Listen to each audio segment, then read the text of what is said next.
Hi, I'm Yegi. I'm an entrepreneur and success coach who wants it all. Family, luxury, career, and the freedom to do whatever I want, whenever I want. And I'll do whatever it takes to get there. I created the Yegi Project to document my journey and inspire others to do the same. My mission is to change the world by influencing and leading others to do what they love and live fulfilled lives. Hello.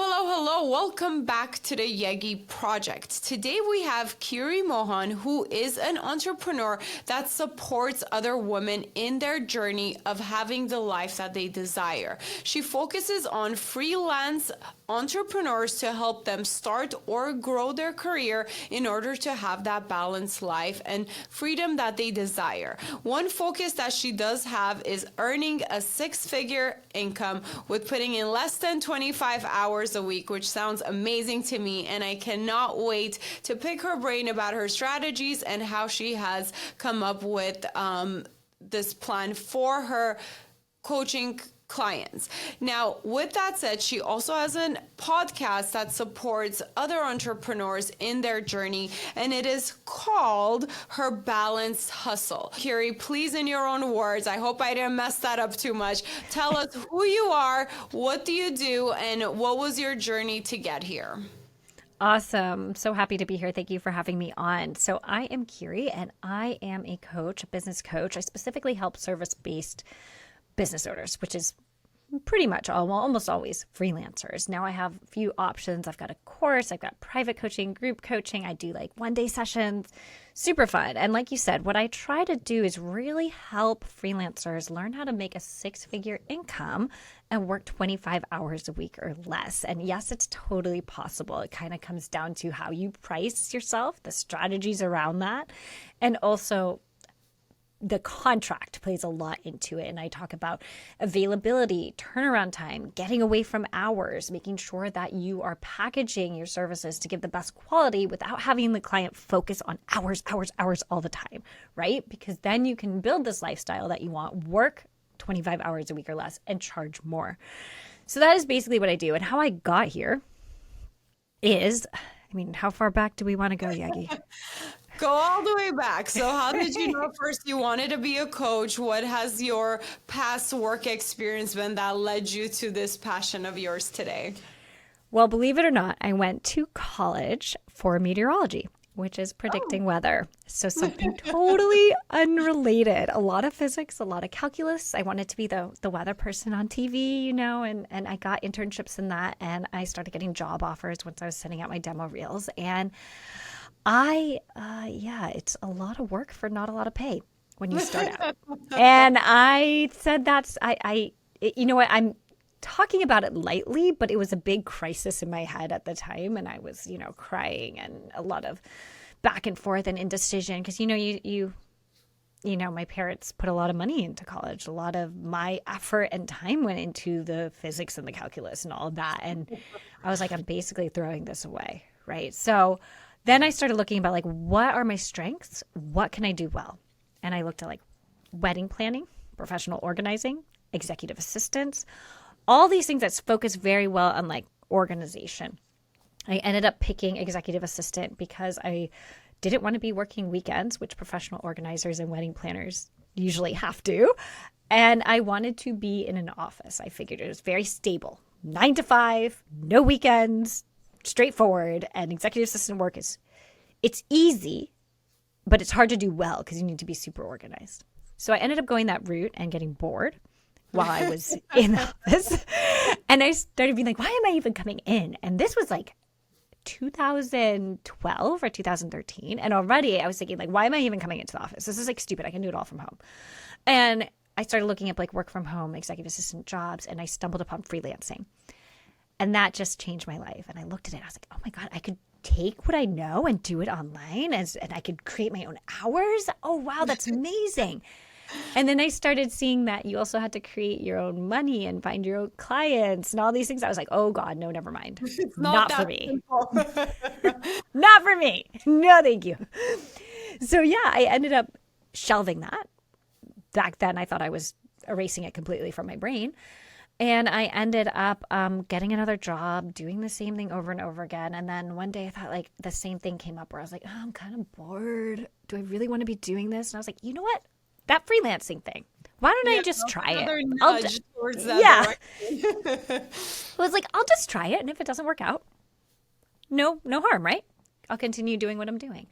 So I remember registering my business and being like, ooh, okay, is this real? I guess it is.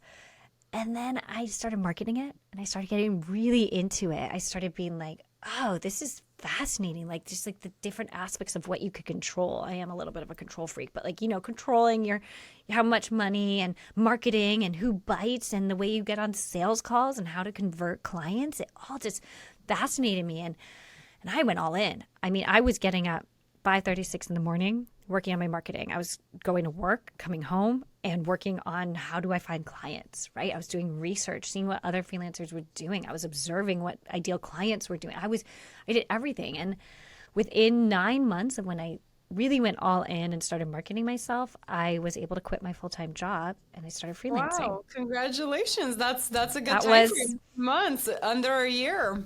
It was a lot of work.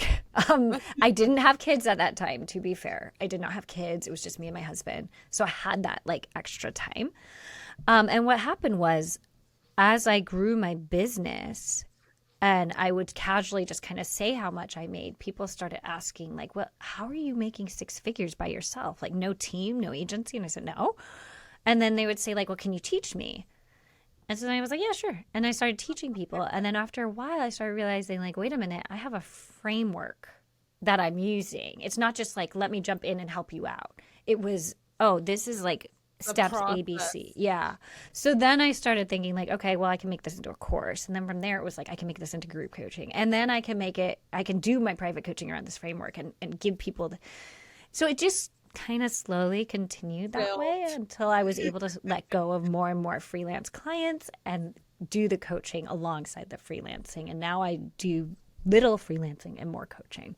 That's awesome. Yeah, It's amazing how life kind of leads you in the place that you need to be, right? You just have to pay attention to kind of the hints and the nudges that it's giving you when something's not working out for you to pivot and move on and do the next thing. exactly.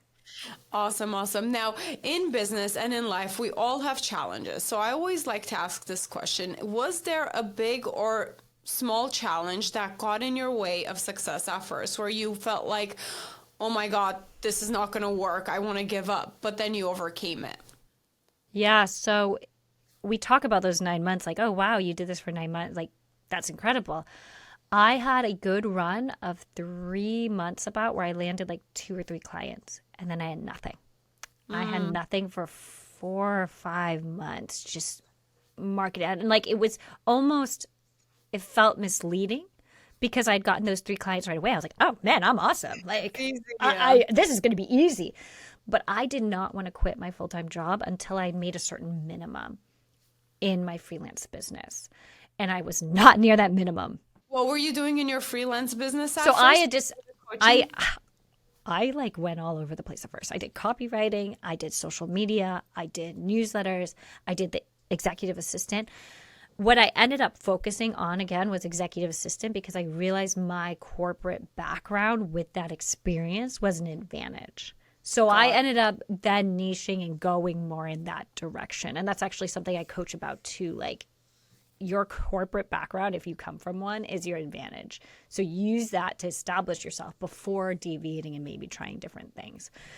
So I was doing the executive assistant by the time I was able to quit my full-time role. But I did have 4 months, 4 to 5 months there, maybe 3 to 4, somewhere in there where I was nothing. And I was like, how do I know if this is going to work?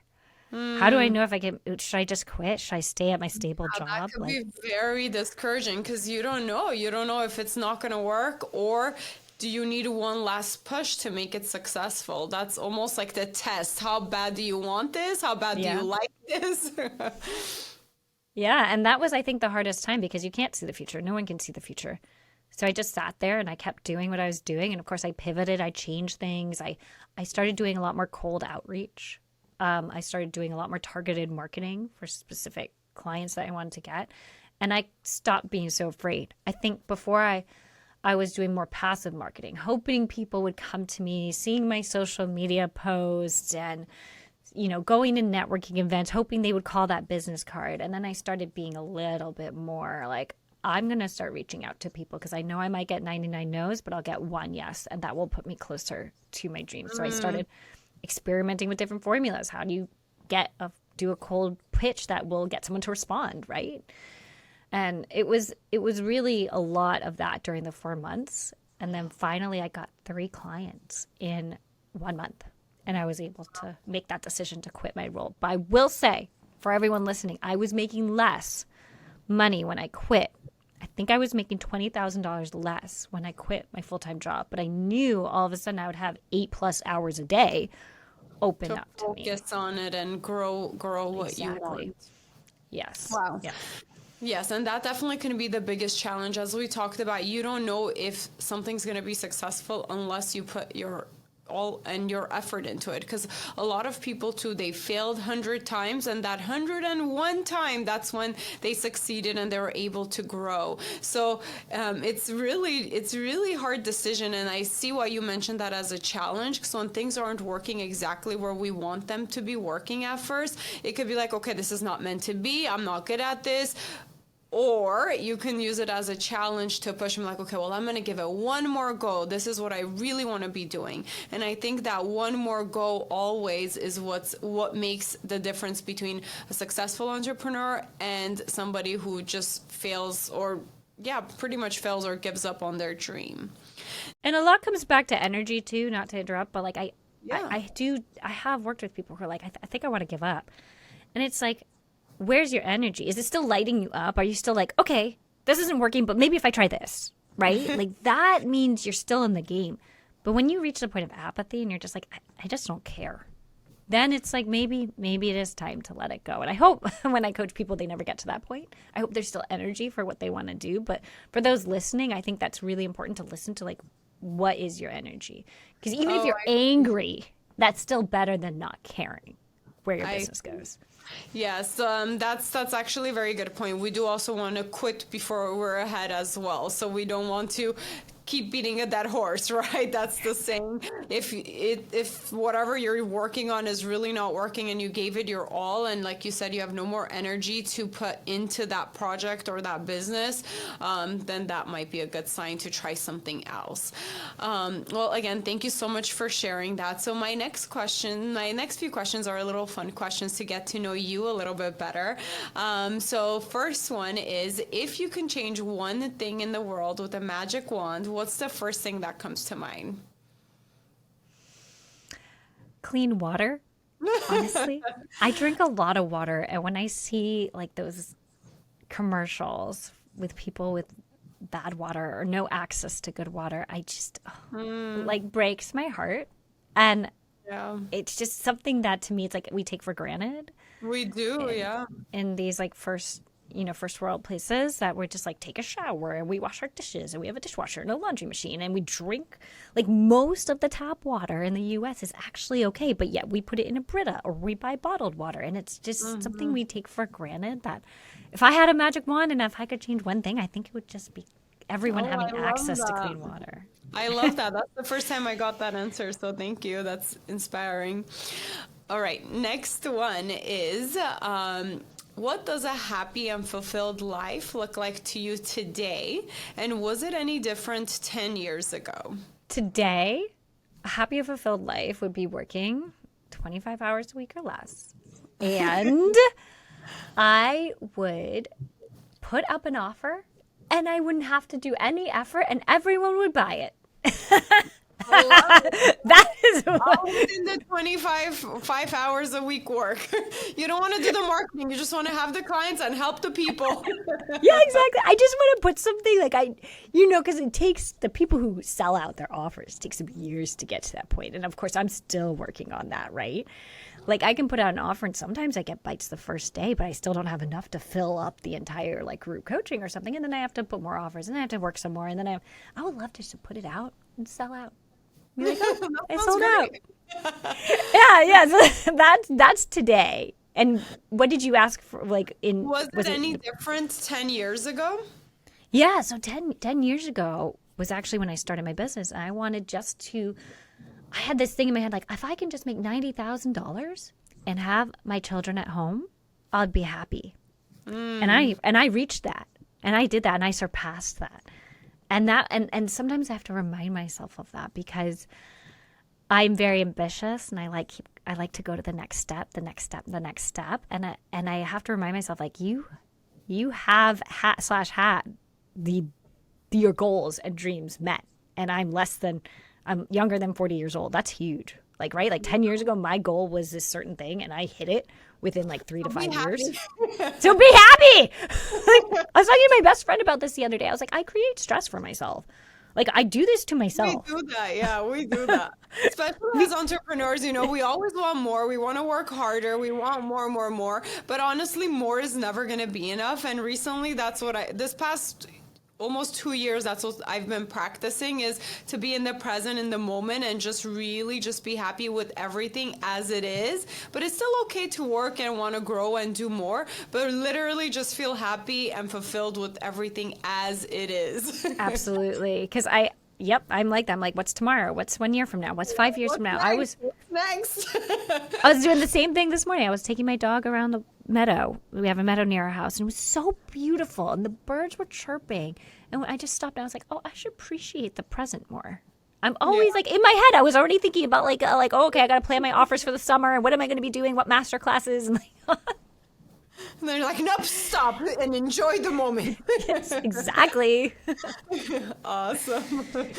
So what is one thing that most people don't know about you? This is I don't know if it's embarrassing. I would say almost no one knows about this. I always have a story going in my head. So what do you mean? Yeah. See? I just make up stories as I go along, and I'm like the main character. So I read a lot of fantasy novels. Ever since a kid, I've been really into magic and fantasy and historical fiction. And so I can be taking a walk and I start making up a story. Like right now, I'm living in this village near dragons, and there's a lot of dragons. And this is what I do, like when I take a walk or when I have spare time and my mind is kind of aimless, or when I'm falling asleep, I like continue on the story like I'm the main character. My stories never end. I never come with an ending, or I'd be an author. But there's always a beginning, and I'm in that story until something else I think you need to start writing them down. You never know where it leads you. All these thoughts, all the, that creative energy of your story. I think you need to write it down, and you don't know, maybe it will turn into a novel once you put it on paper. One more thing for me to do. Thanks, Yegi. One more thing. One more goal. Enjoy it. So awesome. That's actually super interesting. Now, my last question in this area is, if we were to follow you around, what does your day look like? Your day or your week? Do you have a morning or a night routine? How do you stay on top of your workflow since you are your own boss? It could be kind of a blessing, or it could be a curse when you don't have somebody telling you what to do. So what does your day or week look like as an entrepreneur? Yeah, it depends if I have my toddler at home with me or not. I still keep my youngest, at home twice a week. So I usually wake up between 5:45 and 6. And every other day I work out. And on the mornings I don't work out. It's usually because those are the days my toddler is at home. So I work. I get up and I bang out emails. I try to get stuff done because I know I'm not going to get much time when he's there. On the days that he's not home with me, I will, after my workout, I go upstairs. I walk the dog in the meadow. Think of stories. And then I come home, I do breakfast for the kids, I do lunch for them, and I get them ready. And then my husband takes them to school and I start working.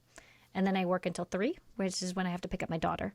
So I go pick up my daughter, and then I'm basically logged off unless something urgent comes in, but I'm basically logged off until they go to bed, which is 8. And I do try to work at night because I've learned with kids that they might wake up sick the next day, or with a fever, or throwing up, or I never used to work at night. I hate working at night. And for the record, I can't wait until I don't have to do it anymore. But I've learned that when I get complacent and I don't work at night, they wake up with something that forces me to be out of work for like 5 days, right? Wow. So I do work at night now, and early in the morning. If I have my toddler at home with me after that morning stint of working, so from like really 5:36 till 7, hour and a half, then that's it. We will And that's the do this. beauty of the freelance work, Yeah. and that's kind of what you coach for people who want that same kind of freedom to set up their day and week how they like and still make X amount of money working only the 25 hours or about, yeah. I think I'm exactly at 25 now. Occasionally, if I have like something with my coaching business that is like a group coaching or like a masterclass or something like that, then I spend a little bit more. But yeah, it's pretty much at 25 hours still. That's been very important to me because one of the reasons I started this business was I Yeah. did not want to be working 40 hours a week. And that balance. And honestly, when we work less hours, we are more productive in those hours. So Oh my God. the outcome of our work and productivity doesn't mean it's going to be less because it's 25 hours compared to 40. Because that 20-80 rule, we're only productive about 20% of our day actually, or our work hours. So it does make more sense if you could be focused and really be productive in less amount of time. That's kind of what I do too, and to overall like balance our life with our personal, family and business. That's awesome that you coach for that. Yeah, yeah. Yep. I mean, because I think it's possible and everyone should have it, right? Everyone should have, if they want it, Yes, everyone if can you have want it. this life. It's not for everybody. Honestly, that's what I've learned too. It's really that the not having a very nice structure is not for everybody. Although the freedom of making your own schedule and all of that could be great, but at the same time, it's not for everybody. Some people need the structure more that's coming from somebody else, and they thrive more in that way, and they could be more happy and fulfilled in that setting. So I know we talk a lot about entrepreneurship on this podcast too, and we kind of sell it. It sounds great, but you have to be the right fit for it. So that's also why there's so many different ways you can be earning your own income as well. It's not only owning a brick and mortar. You can just freelance. You can sell stuff online. You can do like just working for yourself, like self-employment, but not have other employees if that's not a good fit for you, so there are a lot of different options, and all of it is perfect depending on who you are. You just have to find the best fit for you. Yep, absolutely. Can we talk a little bit about your podcast? What do you share on there, and why did you choose to mainly focus on women as your clientele? Yeah, so it's really, the podcast is like what we've been talking about. Like, how do you scale a business and also maintain a personal life? What are time management techniques that you can pull into your day so that you can be a woman entrepreneur and juggle multiple priorities? I will be honest, there are some women I have on the show who are like, I don't have a life outside my business. but most of the time I really try to dig deep and be like, is there such a thing as a work-life balance? So I created the title Her Balanced Hustle as like a tongue-in-cheek, right? Like, work-life balance, is that real? Hustling, is that something you want to do? And I focused on women primarily because there's just been so many shifts in the narrative of the working woman over the years, right? And I think we're post-pandemic coming to a place where women want to have more flexibility. They know they deserve more flexibility. They know that, but there are also women like you and me who are super ambitious and they want to go all in and they want to just like give everything to their work, but they also have a family, or they also have like, Yes. maybe they travel a lot, maybe they're a digital nomad. There's like all these different things. How do we create, or how do we give advice to other women to say like, maybe you can emulate my life. Maybe you can use my advice for your life. And I found that I couldn't find much out there in terms of podcasts that really focused on like, A, scaling a business, B, keeping that personal life intact and like also having one, and C, time management techniques. So it's a business focused podcast, but it's there so that women can grow and learn from others on how they did it. I love it. I love it. So I want to unpack that a little bit. So you talked about time management skills. So what are your 3 top tools or ways you manage your time to have that balance between your business and your family? Okay, so is this on YouTube? Is this going to be on YouTube? Yeah. I have. All right, so sorry. It's going to be everywhere. We will link it all. So this is called a full focus planner. And if you're watching it on YouTube, it's very simple and yet amazing. Every week you look at your past week. What did I do well? I mean, there's more to it than that. There's like quarterly goals, yearly goals that you write out. It took me 2 hours to complete the beginning to really focus on like, what are my personal goals? What are my, career goals for this year? Break it into quarters. And then every week you go back and review and say, how am I working towards that? So not just career goals or business goals, but also thinking about all the personal things you want to do as well. Like one of mine is taking more walks in nature, taking more walks in conservation land. So every week you kind of look back, where did you hit your goals? What do you want to do for the next week? And every day has the top 3 most important tasks. So you either do that weekly or I do it the night before. And I think, what is going to generate income for me, right? What can I do that's going to move the needle on my coaching business forward and get more people to see my message, to get more people to sign up. So I get to a place where I put out an offer and everyone signs up magically, right? So for me right now, a lot of that focus is on my LinkedIn strategy, on my podcast strategy. How do I get my name out there so more people want to sign up for my newsletter as well, right? That was not, when I was a freelancer, that was not my strategy. Having a strong social media presence, while important, was not essential for me to get clients. So there's a lot of that. That's number 1. This full focus planner, I should be an affiliate for it, seriously. Like, I'm not, but it's really, really helped me. That's really, really helped me. 2, when I have things going on that's extra and I have to spend time on it, I time it. Like, okay, so I have a really nerdy stopwatch I've had since 3rd grade. I refuse to get an Apple Watch, but if you have an Apple Watch, you can use it. And you just set a timer, right? That's simple. So for instance, if I have a summit coming up and I need to create a PowerPoint for it, oh God, like I hate PowerPoints, but they're essential. And so every day I'll work on it 20 minutes. That's it. 20 minutes until I finish it. And I make sure to give myself enough time in advance, right? So I do that for a lot of things, a lot of like larger projects I have. Some people are able to break that up like, oh, I'll do 3 slides today. For me, it's more like I'm only going to spend 20 minutes because for me, time is much better. So that's my 2nd time management technique. The 3rd time management technique I have is, this is different for every person, but you got to find a way that you're going to keep on top of your tasks, right? It took me a while to come to this for me, but the way I'm able to keep on top of deadlines and tasks is by putting a calendar reminder, and the calendar reminder has to be an email, because I am one of those inbox 0 people. I hate those, like, when I see all my emails, there is over 10,000 in some of my emails. It literally is either like that's who you are or you're an inbox 0. There's like no in between, right? Yeah, that's like me and my husband. It drives him crazy every time he glances over my computer. I'm like, just don't look at it. I know whatever's really important, somehow it gets to me. I don't need to look at all those emails. Somebody will tell me if I need to do something and be in somewhere if it's that important. I am not wasting time on emails. I'm really bad with emails, actually. But so I choose to be. Exactly. So what I'm going to suggest won't work for you, because for me, since I'm inbox 0, I have to have like a calendar appointment that has an email reminder that comes in. Because if it's just a pop-up, I will swipe it on my phone and I don't care, right? Like whatever.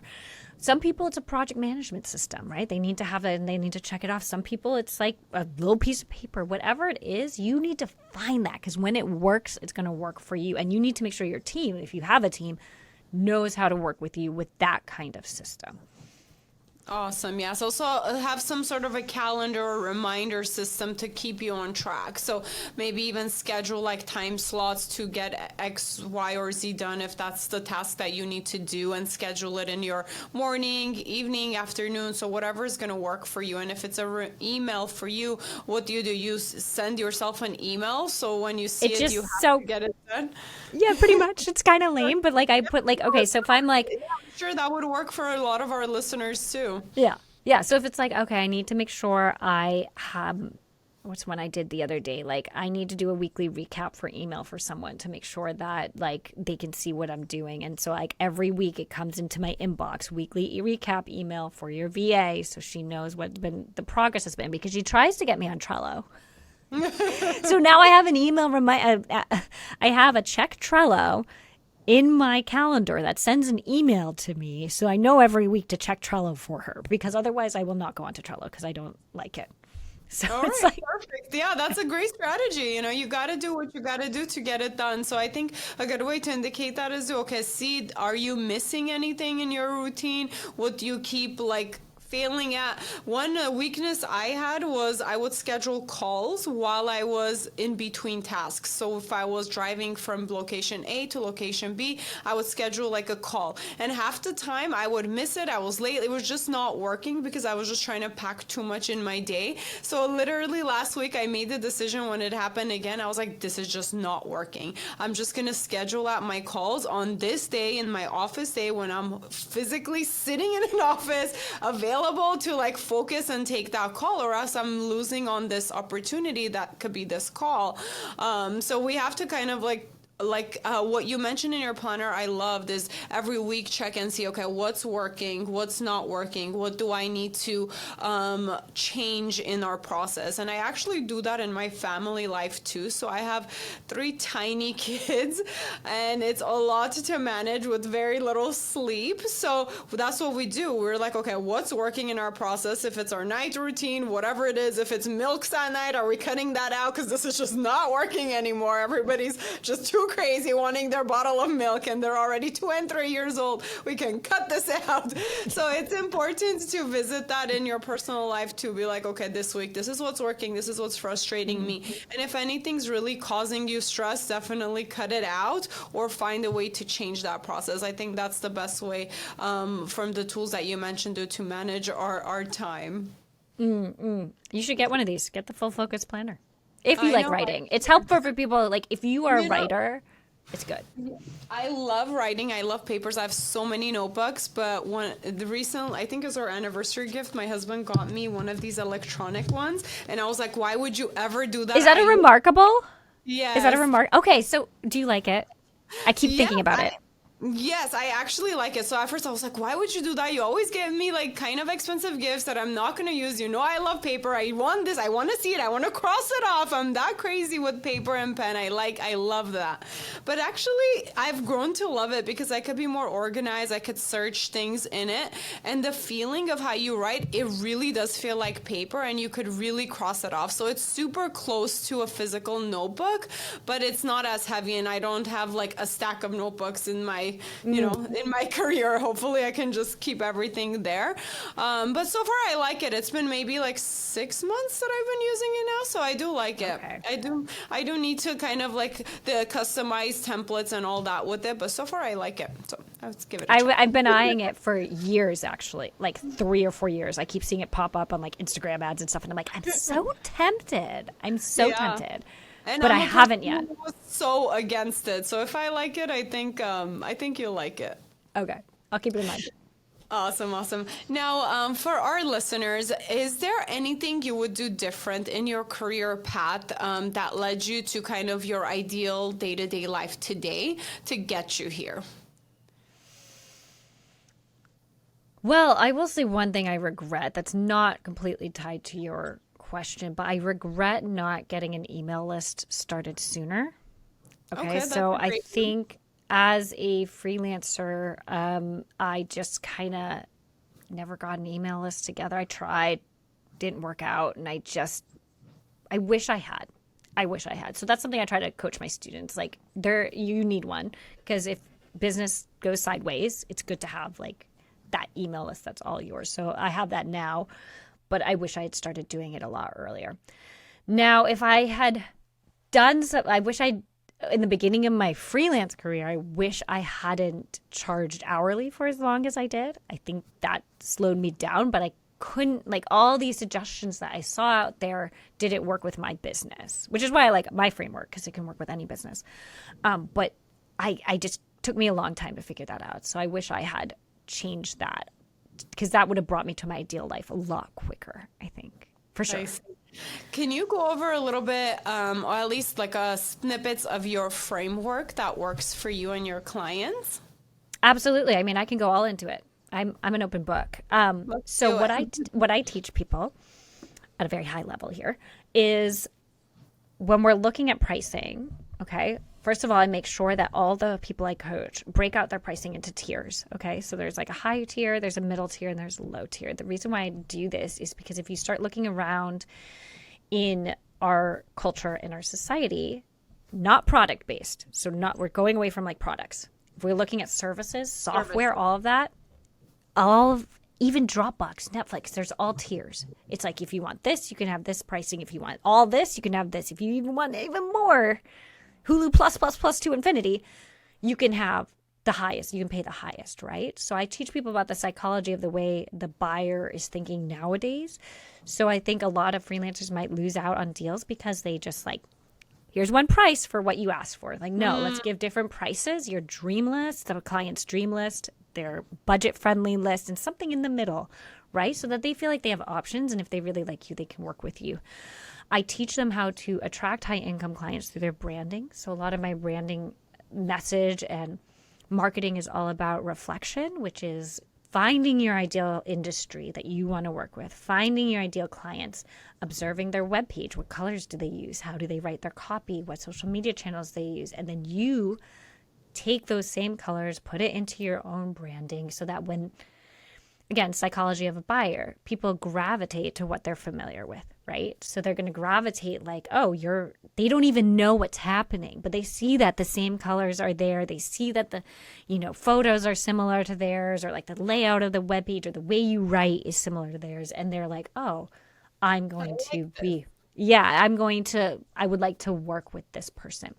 Now, how I pull people off of the actual hourly rates, or even I work with people who are like, oh, but I do $800 for 20 hours a month. And I'm like, that's still hourly because that client is going $800 divided by 20. Okay. So that's $40 an hour, right? That's just an example.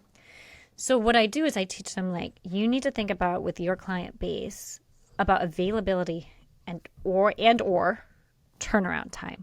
Okay.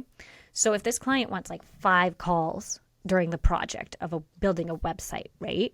That's still more availability that they're asking for. Like, people just think that's a given, but no. If this client wants the website in 2 weeks, they want 5 calls, they want it SEO in it, they want it 5 pages, 6 pages, and a blog or whatever. That's got to be a really high price point. You don't just give one price point and say, okay, it's going to be $2,000 and that's it. You say like, okay, if you want those 5 calls, that's going to be $2,000. That's low for like a website like that, but just pulling numbers out, $2,000. But suppose you don't want those 5 calls, so you can drop it down to 3 calls. And suppose you're willing to let go of the blog, you'll set that up later. And SEO, you'll set that up later. Then maybe we can do it for $1,500. And you present all these options, right? So that's like availability. Turnaround time is something like a social media manager, okay? You get you talk to a client, they want someone who can respond to all comments on their social media within 3 hours. They want someone who can respond to messages within 3 hours. They want someone who can be there if like an escalation hits their account, like someone gets angry and then there's arguments in the comments. Social media, who knows, like trolls, whatever. They want someone who can immediately step in and do that kind of stuff. That's more money because that's your turnaround time. You're glued to your phone. So you're going to charge top dollar for that, right? And again, this is like something with a lot of like long-term, even like tech people, like think about a launch for a product, right? Mm-hmm. You want that tech person to be available that like 48 hours when you launch, when you first hit go, and you want to make sure nothing breaks, and you want to make sure that people's credit cards are going through and everything's going smoothly and they're getting the automations and whatever it is, that's got to be top dollar. And so I teach my students, like, how can we change your business so that it focuses around turnaround time or availability, and that's how you get the higher prices. Because the people who want all of that, they better be paying top dollar. Too many people are like working their butt off, right? Like they're working their butt off and they don't realize that you should be charging way more because it's not hours. It's like, how soon is it 9:30 p.m. and the website breaks on the launch day? Then that's top dollar. That's how much work, or not, the stress is not the right word, but how much work and effort and energy is it required of you? The more energy and effort that's required, maybe you should be charging more, right? That's kind of what you're saying. Yes, and you build that into it as opposed to like an extra or like a rush fee. You're already building that in, and that person's paying you $10,000 for this launch.